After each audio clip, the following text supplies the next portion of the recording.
Expect the best used car deals guaranteed. Visit arnoldclark.com.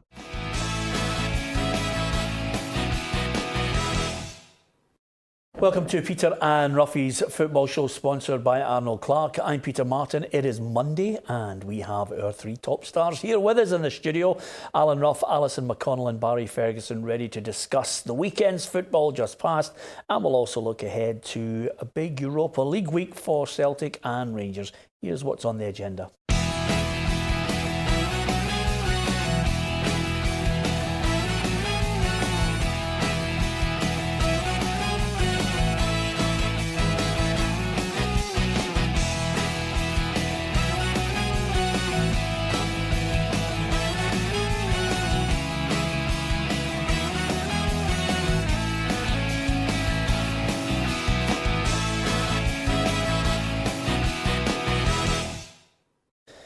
Yeah, lots of football to discuss. Managers under pressure, and of course points in the Europa League can give you a financial reward, as well as boosting the coefficient here in Scotland. We need every little bonus we can. First of all, dealing with the news, Mark Allen quit over the weekend, and Rangers released a statement regarding his departure. Having been instrumental in successfully revamping the football department, Rangers can announce the Director of Football, Mark Allen, has informed them he's to leave the club for family reasons and in order to explore other options. Rangers fully respect Mark's decision and wishes to place on record its thanks to Mark for his hard work and diligence since joining the club in 2017. In that short time, he's helped move Rangers into a significantly stronger and more challenging position. During his tenure, Mark made a hugely positive impact in bringing a higher quality of first-team player, and he's led the renovation and improvement of the Hummel Training Centre, making it fit for a club the size of Rangers. How would you assess his tenure, Barry Ferguson? Well, first it was a surprise that he's left his job, obviously for family reasons, but I think it's been quite positive. Obviously bringing the manager, who's obviously a massive name in football, and obviously bringing in some quality players as well. So I think during these 2 years, he's done a fine job. How difficult is it to compare, Ruffy, when the pressure on Mark Allen is always going to be the comparison between what Celtic are doing and selling players on for and what Rangers are doing and selling players on for? Well, that seems to be the biggest thing for Rangers and Celtic. They are now, we've been told, they're selling clubs. So they're identifying young players to come in and sell them on. Yeah, Celtic obviously have got the upper hand in that one now with the amount of money that they've brought in, but that seems to be the same target as well with Rangers, and I don't think he's brought as much money in as what the Celtic, it was Park, brought most of the players in, so that'll be something that Rangers will be looking at, that the next person to come in can identify younger talent that they can make money for the club. Yeah, the difficult balancing act on this, Ali, is you're bringing in players that, as Ruffy and Barry have mentioned, that you want to be able to sell on, so you're looking for a younger element, but the added pressure, I thought, for a director of football at Rangers was, first of all, communicating successfully with the manager, but second of all, bringing in players that might not necessarily get you the big sell on. They're there to try and win the title. That's absolutely it, isn't it? They were there to come in and try and close the gap, get closer to Celtic. They had to come in and be able to hit the ground running, and there had to be an element of trust then when you're bringing in guys like that. I think that's maybe why so many of the players who were brought in were maybe that bit older, had a wee bit more experience. If you look at Jermaine Defoe, he was brought in for the fact that he was an experienced head that you think is going to come in and get you in amongst the goals and get a few points. OK, what about on the park? 3-1 in the end, Barry. They went behind your old side to a penalty, but I think getting the win was crucial. The downside is Ryan Kent could be out for a few weeks with a hamstring. Yeah, I was surprised they actually started with him. He's not played a lot of football, Ryan Kent, but I can imagine that the manager would have been desperate just to get him out there. But I don't know how long he's going to be missing, if it's 4 or 6 weeks hamstring injuries is a sore one. But listen, at the end of the day, Peter, it was just about getting the 3 points after the Old Firm defeat. The performance wasn't great, but 3 points at the end of the day. Yeah, apart from anything else, you know, you're looking at the way they performed. Barry said it's vital they bounce back. Morelos got his 11th goal of the season as well. So some would suggest that that's the type of game last season they maybe have dropped points, Ruffy. Yeah, but as far as at home, you want to send away the home supporters, and that's what they did. Obviously, losing to a penalty, puts a lot of pressure on you till you get the goals. I said earlier, I thought Alan McGregor's save at 2-1 was very, very crucial. But I think from 70 minutes onward, there was only one team going to win it. I think Livingston obviously had their time in the game, and Rangers ran out quite easy winners. Similar story at New Douglas Park. It was Hamilton 0, Celtic 1. Forrest with the early goal, Ali. And of course, Neil Lennon throwing in the little caveat that he might go back for Victor Wanyama as a possible loan deal. An interesting one, that, isn't it? It's been one of the summer perennials. It's kicked around for the last few months. The figures involved, I think, I'm not sure if it would make it viable or not. I think he's still on substantial money at Spurs, so there would have to be a significant bit of give and take, I think, between the two clubs to facilitate any move. Certainly, when the window was open, I didn't think it would be a possibility. I didn't think it was plausible for Celtic to consider bringing him back in a permanent deal, just because I think he's significantly out with their salary range now. A loan deal might be another avenue for them to explore.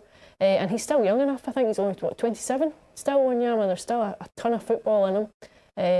So it's an interesting one. The game itself that you've mentioned, I thought was an odd game. I think when Celtic score after 4 minutes, you expect them to go on and win comfortably. I thought it was very sticky, especially in the second half on Saturday. Yeah, El Yanusi comes into the side. Suddenly, they've got options right across the park to come in, and the defence is starting to look a little bit more solid, Barry. Yeah, well, you've seen that in the Old Firm game. I thought the defence were excellent. Ball and goal at left back was good.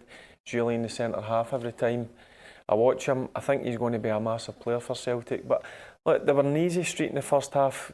Hamilton were never going to get anything. We're never going to get a goal. I just thought it was. It's one of the ones after an international break. You've got a lot of players away. A lot of players missing training. It's just a case when you go away from home, is making sure you come away with 3 points. Sometimes the performance goes out the window. It's just about getting the 3 points in the bag. Yeah, Rangers and Celtic in Europa League action this week. Feyenoord first up for Rangers. When you look at that group, should we have expectations of Rangers, doing something in that group when you consider the kudos that Steven Gerrard has amassed with the European results? Yeah, well, I think it should be exciting for the Rangers team. Feyenoord for me are a Champions League team, so are Porto. So, look, it's not the Champions League, it's Europa League, but it's still European nights at Ibrox, and it's one that the players should be buzzing to get playing in. And it'll be a good test for the Rangers team, because the Feyenoord team are a good outfit. Yeah, and we need both halves of Glasgow to do well. Especially Celtic and Rangers when others have fallen consistently over the years that have gone past. Celtic need to come up with something to galvanise, I think, their support for this tournament. Yeah, it'd be great if both of them could get into the final stages and go a wee bit further. I think the boy at Celtic's getting a wee bit carried away with himself, saying last four. So, as they do, let's not be listening to any players talking about finals and things like that, Ruffy. No, it's a lot of nonsense. Yeah, I think the knockout stages would be good enough after Christmas into January, and keep us all talking about football. If it's the two of them, great, it'd be brilliant. Yeah, and Ali, I don't need to be going down the road of you lecturing me on this one, but you have in the past. It's a journalist who basically asks a player a question which leads them down a lovely little avenue. No idea what you're talking about. Brilliant. The look in your face is priceless. Anyway, let's see if they can all keep that excited look on their face when they analyse the player we're looking for in today's quiz.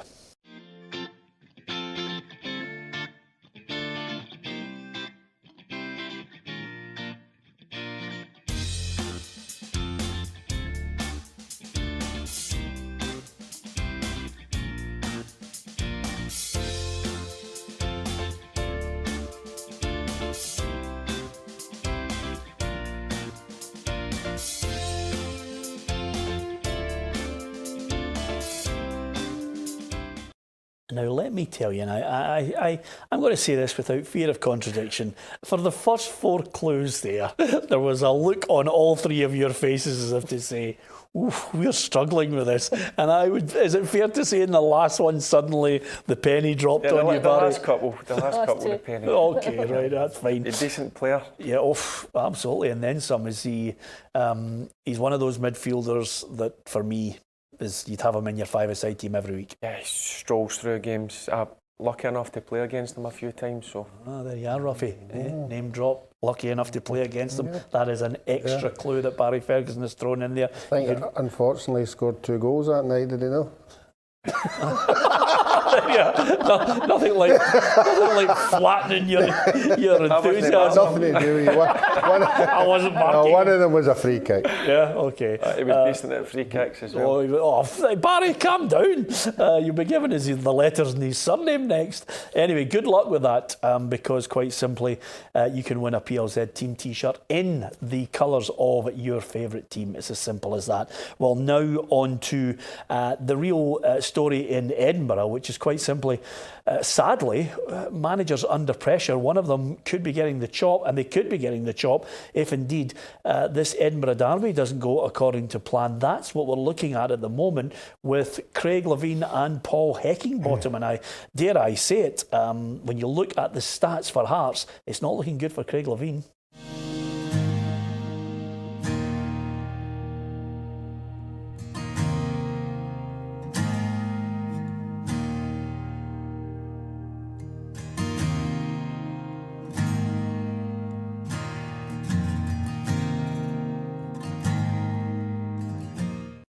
That is a chilling set of statistics, Ruffy. Yes, and this will be the first one that the Hearts board will have to have something seriously to think about. When your fans start protesting outside, you need to get some kind of meeting, to see how things lie with everybody. The stats there wouldn't save them.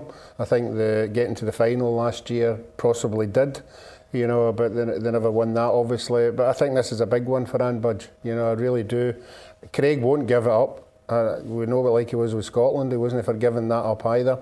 But I think the games at the weekend, he will think if he wins that, these fans will get back on board again, as 9 times out of 10 fans tend to do. But Ann Budge will definitely have had some kind of meeting to discuss the situation as it is just now. I can honestly say that if the fans are outside Tynecastle complaining and saying sack the board and get rid of Ann Budge, they need to have a long, hard look at themselves. Where Ann Budge, I think, puts herself right behind the 8 ball, Alison McConnell, is if she doesn't wield the axe on Craig Levein in both positions that he holds. Absolutely. I think both positions are untenable. I don't think you could go back to the director of football role after coming out of the dugout, particularly because it's been such an inept performance. The last 8 or 9 months has been dreadful for Hearts. I was actually at Tynecastle on Saturday, and I thought Craig Levein came out in response to what had happened and said all the things you would expect him to say about being able to turn it around and having confidence in himself. But I actually thought his body language, his tone of voice, belied the fact that he knows himself. When there are police and stewards walking the front door because you've got a throng of angry supporters wanting to come in, your time's up. I think the clock is ticking. And had circumstances been different this week and it wasn't a derby game, I think maybe there might have been a decision made. I think there's a stay of execution in the fact that it's such a big game for the club this weekend. They're not going to sack him before a derby match, I don't think anyway, Barry Ferguson. But do you agree with Alison? Is his time up? And if so, you're wondering, could another manager get something more out of that squad? Is it all down to Craig and the way he plays, the style? Because there are some good players at Tynecastle. Yeah, I think they've got a talented squad. There's no doubt in my mind. I mean, I was shocked looking at the stats there. It surprised me. But look, Hearts is a big club. The fans are demanding, and when you're getting fans outside the stadium demanding to sack your manager, I think he's living on borrowed time. Yep. Of course, let's take nothing away, Ruffy, from a Motherwell side that I hate to say it to you, but I did say at the start of the season I think they'll finish in the top 4. They've got good young players. I think they've got a good manager who deserves credit for changing the style of the team and bringing in players to change that style. Yeah, the second one is the one I think he gets the most plaudits for. You know, year on year he loses 2 or 3 players at the start of every season. He has the ability to go out and find another 2 or 3 to come in and do as good or better, and he's done that in the last 2 or 3 years. So that if the powers that be, I think that's what they'll be looking at, the success, and you can see where he is in the league now. Yeah, dare I say it, and I hate to say it when somebody's in a job, but I can see 2 candidates ideally suited to the Hearts job should it become available.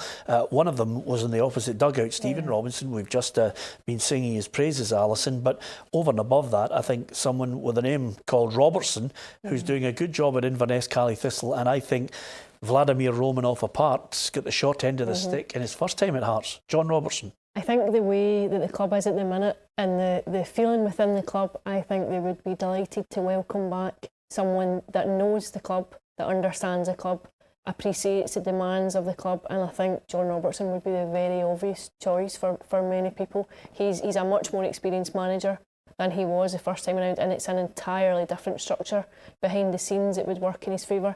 And I also think he's another guy who knows how to get the best out of what he's got. He can make a team greater than the sum of their parts, if you like.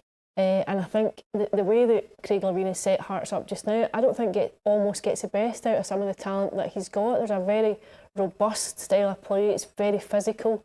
I think it needs a complete shake-up, and I think they need to go back to bring in someone who would have the trust of the fans. It's not someone that has to win anyone over. Yeah.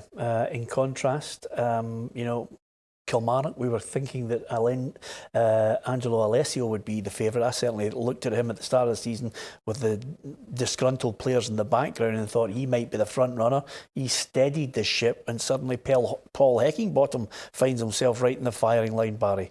Yeah, well, he had a difficult start, and a lot of people were on his case, obviously, with the start that Kilmarnock had. But look, he's got the results. That's the main thing. But I mean, Hibs is similar position to Hearts. Again, a big club. For me, got a lot of good players in that Hibs squad, but they're just not. There's something strange going on there as well. Again, I look at that Hibs squad, and I think there's very talented players in it. A lot of good players that I think that are. That can play at even higher level. So he's going to be under severe pressure, and I'll look forward to that Edinburgh derby at the weekend. Yeah, I'm certainly looking forward to it. I'm trying to coax Ruffy to come through to Edinburgh with me. It's at Easter Road, so you'll be in your safe zone, Ruffy, as well. But the one thing I would say is, since Neil Lennon left that club, I think the demands that Neil Lennon had and the expectations of taking them on to another level, I think they've gone backwards, and I think some of the players that they've bought are downgrading. Yeah, I would agree with you 100%. I think, unfortunately, the players that he's lost were big players for him, and I don't think he's identified the right quality of player coming up from England. Obviously, he's got contacts down there, but it doesn't seem to be working for him just now, and it'll have to work for him at the weekend. Yeah, Aberdeen. I started to watch the game, Barry, and again, I thought the entire 90 minutes. It was hard. It was a hard watch. It wasn't great for the conditions as well. Aberdeen huffed and puffed, and St Johnstone got a really lucky goal from Michael O'Halloran. Yeah, I never seen that coming.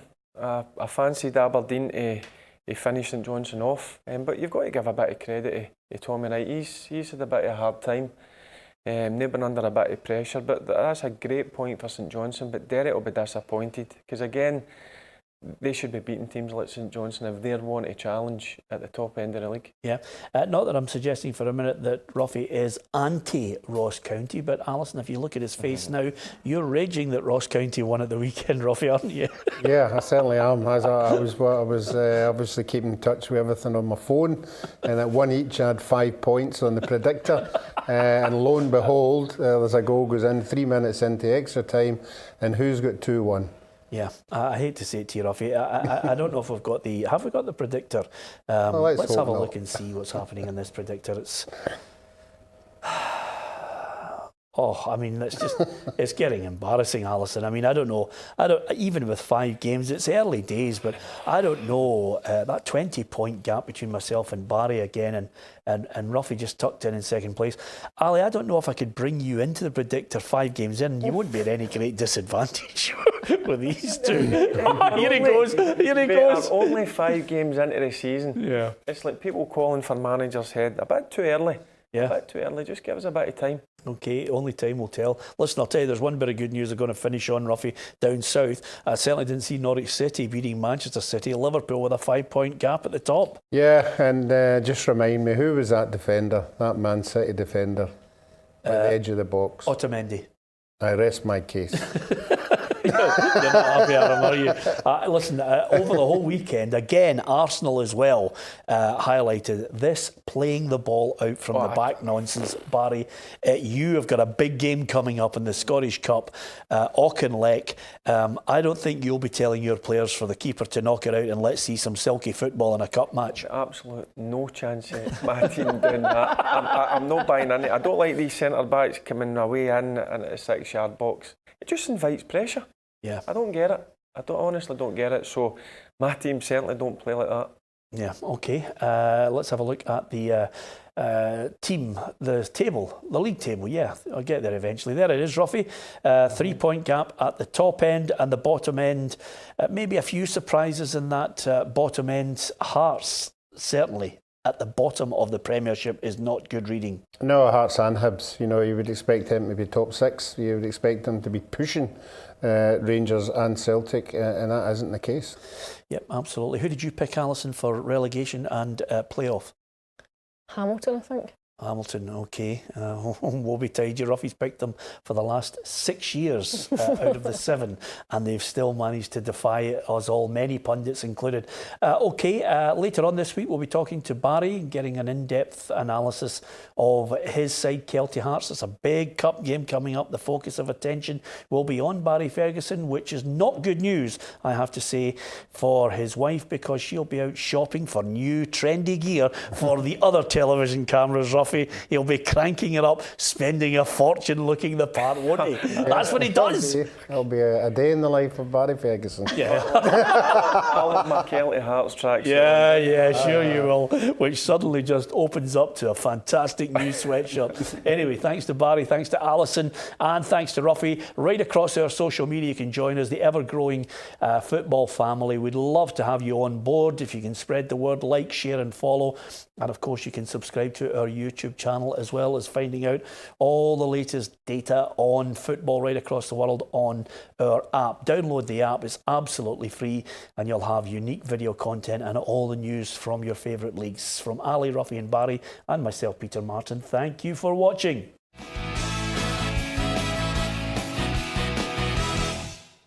Expect the best used car deals guaranteed. Visit arnoldclark.com.